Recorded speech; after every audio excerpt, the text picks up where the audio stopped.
LA is building more transit than any other city in the United States, but it's reached a proverbial fork in the tracks. The region is planning what could be one of the most important transit projects in North America, and it's seriously considering building it as a monorail.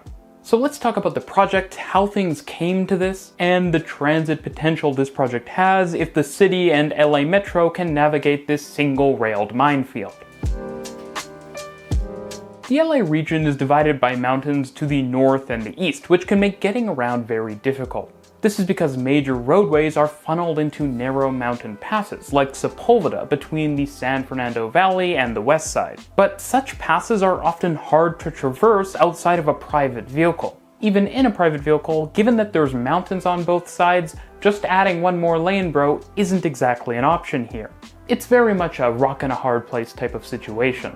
Now, speaking of the San Fernando Valley, it has nearly 2 million residents, and while it is connected to downtown LA via the north-south Metro B line, and internally by the east-west Metro G line busway, which has plans to eventually be converted to rail, there isn't rapid transit on the Sepulveda corridor, which means that traveling from major destinations in the San Fernando Valley to major destinations on the west side, like Westwood, Century City, UCLA, and LAX, is really challenging on transit. This is despite so many destinations being concentrated along a single north-south corridor, including intersecting points with various new east-west metro lines, including the Santa Monica extension of the E line and the currently under construction extension of the D line subway. So building rapid transit here is a really good idea that fills a huge gap. Rapid transit tends to perform really well when it's provided as a compelling option for getting around a major geographical barrier, whether that be Victoria Harbor in Hong Kong, San Francisco Bay, or the Santa Monica Mountains in Los Angeles. The Sepulveda line has huge potential for ridership, and fortunately that's exactly what LA Metro is going for with the project. Better yet, Metro, LA County's transit agency, is planning another line called the East San Fernando Valley line, which will essentially extend from the north end of the Sepulveda line. So there's even potential to roll that project into this one. It's currently planned as light rail, but since it wouldn't be connected to LA's singular current light rail network, you'd have to build a separate operations and maintenance facility and maintain a separate fleet of vehicles just for it. Having the East San Fernando Valley line simply act as an extension of the Sepulveda line would probably mean faster and more frequent service, and it would eliminate one of the many forced transfers, which is a big problem with LA's transit network, where you frequently have to change lines to keep going in the same direction. At the same time, in most places where transit costs reasonable amounts of money, it would be possible to, instead of building the light rail line, build an elevated metro line, save on having to not build the maintenance facility, and have it all be a single seamless line down through Sepulveda. You'd just get a lot of economies of scale. Now, if you haven't, you should check out Nandert's great videos on LA area transit projects. In some of them, he does talk about synergies between these two transit projects, so it's probably worth going and hearing what he has to say about it. So let's get this straight. LA has a great corridor that's a pain to drive on, with lots of destinations along it, several different transit connections, and potential extensions both to the north and the south. Huge ridership potential. It's essentially a golden goose opportunity for LA Metro. So naturally, they're considering a monorail. Currently, there are 6 options being studied for the route. 3 of them are metro, and 3 of them are monorail. Now, to play devil's advocate, a month or 2 ago I made a video talking about a monorail in Tokyo, which maybe isn't the worst transit project. But that line spends half its time running above canals and was built in the 1960s. It's also in Tokyo, not in LA.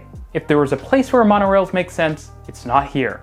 That's especially true because if Hitachi monorails weren't standard enough, this monorail would use a technology which is not the standard for the non-standard monorail technology, which would be produced by Chinese manufacturer BYD, a company which is not known for making rail vehicles. Essentially, if the monorail option is chosen here, this project will end up having rail rapid transit that is less standard than the common monorail. Now, maybe it would be different if the company proposing this was CRRC, who has a lot more experience building trains, but even they've had a lot of issues with their North American train orders. Now, my rough understanding from Nandert, but also my local experiences with BYD in Toronto, is that they pressured their way into being included as an option. Which passes the sniff test because I generally don't think transit planners would organically come up with the idea of a monorail for a transit project like this.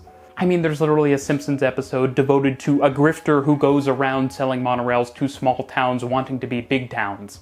What's even crazier is that one of the monorail options is suggested with a tunnel, which if you're going to build a monorail, that's not the way you want to do it.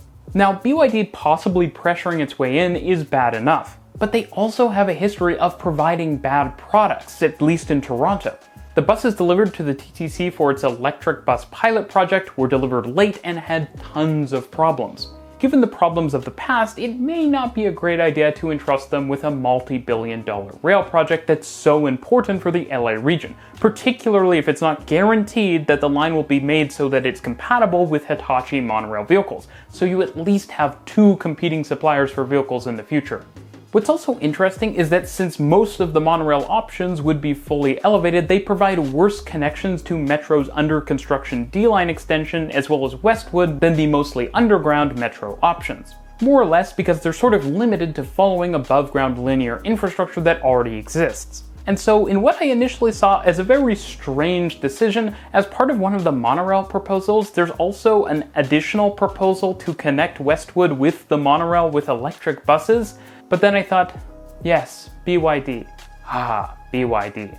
There's also a second option which would make that same connection but with an automated people mover, which if you're keeping track is the third automated people mover LA will build in like a decade, which is crazy. Automated people movers are a useful technology, but often when you're building them, it means you made a mistake somewhere else, because generally your transit lines should just serve major destinations directly. What's even more painful in this case is that it's not a monorail or nothing situation. If it were, then fine, monorail. But in this case, some of the options being proposed are for standard Metro. As I said before, the Metro options would all have significant underground portions.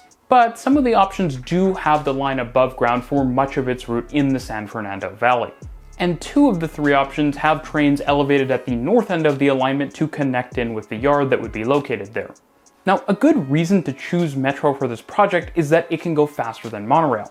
While it's not entirely clear what speed of trains LA Metro might ask for this project, they should aim for 75 mph or 120 km/h capable trains, since a lot of this project is a long tunnel under the Sepulveda Pass, where high speeds would be super useful. The fastest urban monorails I'm aware of have a top speed of around 50 mph or 80 km/h, substantially slower, which will make the transit less attractive and less likely to gain ridership. If you enjoy this video, you should consider subscribing and turning on notifications. It's free and it's a great way of supporting my channel. Now strangely, Metro has left the door open for what the Metro trains would be. They'd either be 6-car trains, similar to Metro's existing subway trains, with the driver operating up to every 4 minutes, or 3-car trains that would be fully automated operating every 2.5 minutes. Now, since this line is entirely independent of existing Metro rail operations, I'm not really sure why a non-automated option is on the table, especially given how much American transit agencies are struggling to find drivers. Of course, you can always order automated trains that are intercompatible with the infrastructure on the existing Metro subway lines, but without cabs. But providing an option for bigger trains with worse service on what would be more expensive infrastructure is just mind-boggling. Sure, maybe it's just for comparison's sake, but I'm afraid that it might not be. In a city with as little service on existing rail routes as Los Angeles, for example, Line B of Metro runs every 12 minutes midday, at least it did when I checked, not choosing the automated train option with a 2.5-minute peak headway would be a painfully bad decision. That being said, it's weird that the automated option would only support 3-car trains. Sure, maybe there's a cost reduction argument to be made if the trains and thus stations are smaller. But this seems like a bad line to skimp on capacity for, especially given how many destinations it connects. If anything, the high frequency and speeds should justify higher capacities. Ultimately, I complain a lot about LA, but this line is a great opportunity for the city. LA needs fast, frequent, grade-separated transit that isn't liable to get bogged down by cars and road crossings. And this project as Metro would start to form the basis of an entirely separate Metro network for Los Angeles on top of its existing light rail network. In the long term, the Sepulveda line could be extended south to LAX and then east to Inglewood, directly serving those major destinations and obviating some of the need for their silly people movers. Take that, rubber-tired trains. At the same time, the D line could be extended east and the B line could be extended south, creating a really nice high-speed regional subway network for Los Angeles. At the end of the day, this project is a huge opportunity for Los Angeles, but monorail is not the move.